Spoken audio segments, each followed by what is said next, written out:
اسلام میں بارات کا کوئی تصور نہیں، سیرا بندی کی کوئی تقریب نہیں، ہندوانہ تقریبا نہیں۔ بارات کے لیے عربی میں کوئی لفظ ہی نہیں ہے۔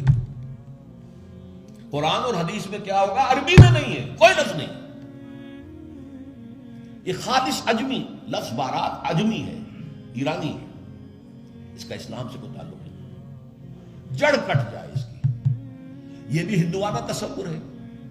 ہوتا کیا تھا، ایک گاؤں سے جا رہے ہیں، دوسرے گاؤں سے بیٹی لے کر آنی ہے، اور بیٹی کے ساتھ جہیز آنا ہے، اور راستے میں ڈاکو جو ہیں وہ لوٹ سکتے ہیں، تو یہاں سے جتھا لے کے جانا ہوگا، لہذا وہ جتھا بندی کر کے بارات جا رہی ہے۔ اب وہ جا کر جنج گھر جو بنے ہوئے ہیں وہاں پر ٹھہر رہی ہے، 2 دن 3 دن عیش کر رہے ہیں، کوئی چھرے اڑا رہے ہیں لڑکی والوں کے پیسے پر، پھر وہ مال غنیمت سے لدے پھدے واپس آ رہے ہیں، لہذا وہ جتھا حفاظت کرتا تھا۔ یہ سارا ہندوانہ تصور ہے، اسلام سے کوئی تعلق نہیں۔ تو نمبر 1 نکاح مسجد میں، نمبر 2 کوئی دعوت طعام ہی نہیں، کوئی بھی نہیں، نو انٹرٹینمنٹ واٹس ایور لڑکی والوں کی طرف سے۔ اجتماع جانبین مسجد میں، یہیں سے ڈسپرس۔ حضرت فاطمہ کو تو وداع کرانے کے لیے حضرت علی گئے بھی نہیں تھے۔ نکاح کے بعد کچھ خواتین حضرت فاطمہ کو لے کر حجرے میں چھوڑ آئی تھی جا کر، جو ایک انصاری صحابی نے حضرت علی کو دیا تھا، ورنہ ان کے پاس حجرہ بھی نہیں تھا۔ 3 باتیں ہو گئی۔ چوتھی بات، ولیمہ جو ہے اس کی تاکید ہے۔ یہی وجہ ہے کہ جب یہ شادی پر مکمل پابندی لگائی گئی تھی، میں نے اشتہار دیا تھا کہ ولیمہ پر پابندی نہیں ہونی چاہیے۔ لڑکی والے کے ہاں تو آپ سوچئے، جو دلیل میں نے دی اس کی نفی میں، نفسیاتی دلیل بہت بڑی ہے۔ لڑکی والے کے ہاں ویسے تو لفظ شادی، خوشی، وہاں بھی شادی یہاں بھی شادی، لڑکی والے کے ہاں خوشی نہیں ہوتی۔ اس کے گھر سے لخت جگر، نور چشم نکل کر جا رہی ہے، کیسے خوشی ہوگی؟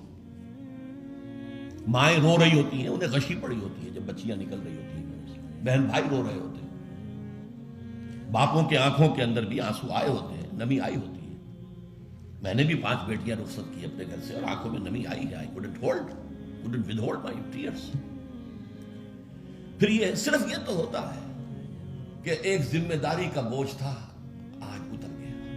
اسے آپ انگریزی میں سائی آف ریلیف کہہ سکتے ہیں، بس کوئی خوشی نہیں۔ اس کی مثال میں دیا کرتا ہوں کہ کوئی جانور اگر قربانی کے لیے 10-15 دن پہلے آپ لے لیں، وہ بکرا، کوئی مینڈھا، اور بچے اس کے ساتھ ہل جاتے ہیں، پھر کھلاتے ہیں، لے جاتے ہیں، چراتے ہیں، تو پھر وہ عید کے دن جب آپ اسے قربان کرتے ہیں تو بچے پچھاڑے کھا رہے ہوتے ہیں، رو رہے ہوتے ہیں، اتنا لاڈ اس جانور سے ہو جاتا ہے۔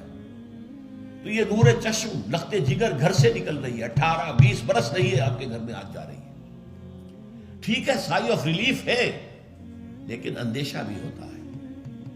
ذہن میں رکھیے، ہمیشہ ہوتا ہے، پتہ نہیں بیل منڈے چڑھے نہ چڑھے، موافقت مزاج کی ہو نہ ہو، نئے ماحول میں جانا ہے، ایڈجسٹمنٹ ہو نہ ہو۔ اپنی حد تک پورا اطمینان کر لیا ہے، دیکھ لیا ہے، سوچ بچار کر لیا ہے، لیکن کیا کہا جا سکتا؟ ایک بالکل یوں سمجھیے کہ ایک نیا ماحول ہے، نئے جگہ جا رہی ہے، لہذا وہ اندیشہ بھی موجود ہوتا ہے۔ لہذا واقعتاً لڑکی والوں کے ہاں خوشی کا موقع نہیں ہے۔ ان کے ہاتھوں مرغ پلاؤ کھانا بے غیرتی ہے۔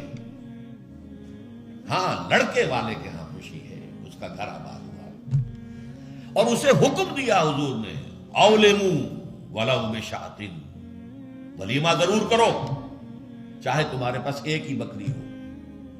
وہ ایک ہی بکری در حقیقت ان کے ہاں مفلسی کی سب سے بڑی شکل ہو سکتی تھی، لیکن بھیڑیں بکریاں پالنا تو ان کا پیشہ تھا۔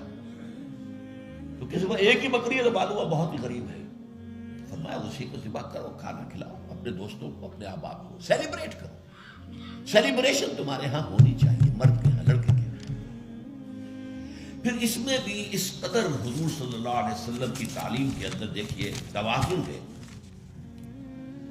فرمایا، یہ مسلم شریف کی روایت ہے جو میں آپ کو سنا رہا ہوں، عن عبداللہ ابن عمر رضی اللہ تعالی عنہ ان نبی صلی اللہ علیہ وسلم قال اذا دعی احدکم الی الولیمۃ فلیجب، جب تم میں سے کسی کو ولیمے کی دعوت دی جائے تو ضرور جائے۔ اور ایک اور حدیث ہے ابو ہریرہ سے رضی اللہ تعالی عنہ کہ حضور نے فرمایا شر الطعام طعام الولیمہ، ولیمے کا کھانا برا کھانا ہے۔ کیوں؟ اس میں غریبوں کو نہیں بلایا جاتا بلکہ غریبوں کو تو دھکے دیے جاتے ہیں۔ آپ دیکھتے ہیں بڑے بڑے ٹینٹ لگے ہوتے ہیں ٹینٹ، اور وہاں پر اندر جو کچھ ہو رہا ہوتا ہے، کھانا ضائع بھی ہو رہا ہوتا ہے، غریب کو تو کسی کو داخل نہیں ہونے دیں گے نا۔ اور ہے بھی نہیں، وہ مسلی کھلانے کے لیے تو نہیں ہے نا، وہ تو اپنے اعزاء رشتہ دار احباب ان کو اپنی خوشی میں شریک کرنے کے لیے۔ تو حضور نے فرمایا شر الطعام طعام الولیمہ، لیکن اس کے باوجود من لم یجب الدعوہ فقد عصى اللہ ورسولہ، جو شخص ولیمے کی دعوت قبول نہیں کرے گا اس نے گویا کہ اللہ اور اس کے رسول کی نافرمانی کی۔ اب آپ سوچئے جس نبی نے ہمیں اتنی تفصیل سے ہدایت دی دعوت ولیمہ کی، اگر لڑکی والوں کے ہاں کسی دعوت کے اندر کوئی خیر ہوتا ذرہ بر تو کیا حضور ہمیں اس سے محروم رکھتے صلی اللہ علیہ وسلم؟ تو چوتھی بات جو میں نے عرض کی کہ ولیمہ کیا جائے، ہاں البتہ ون ڈش کی پابندی لگائی جا سکتی ہے، بالکل لگائی جا سکتی ہے۔ اسراف اور تبذیر کو روکا جا سکتا ہے۔ اسراف کسے کہتے ہیں؟ اسراف کہتے ہیں ضرورت کی جگہ پر ضرورت سے زائد خرچ کرنا۔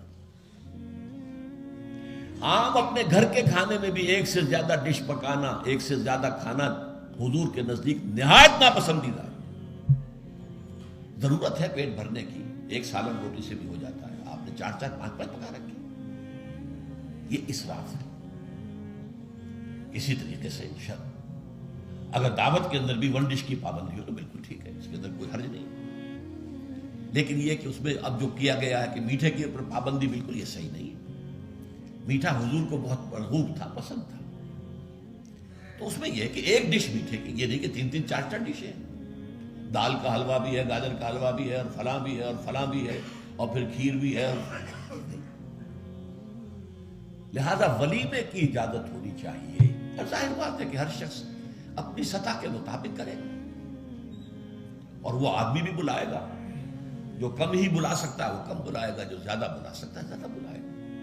اس کے اوپر بھی کوئی خاص پابندی لگانے کی ضرورت نہیں ہے۔ لیکن ظاہر بات ہے جو میں نے ایک بات کی ہے، اس سے شادی بیاہ کے اخراجات کا ایک حصہ تو بالکل ختم ہو گیا نا، لڑکی والوں کی طرف سے تو زیرو ہو گئے، نہ کوئی سیلیبریشن، نہ کوئی دعوت، نہ کوئی خیمے لگانے کی ضرورت، نہ کچھ اور ریسیپشن، کچھ نہیں، کیسے بالکل زیرو۔ لڑکے والے جو ہیں دعوت ولیمہ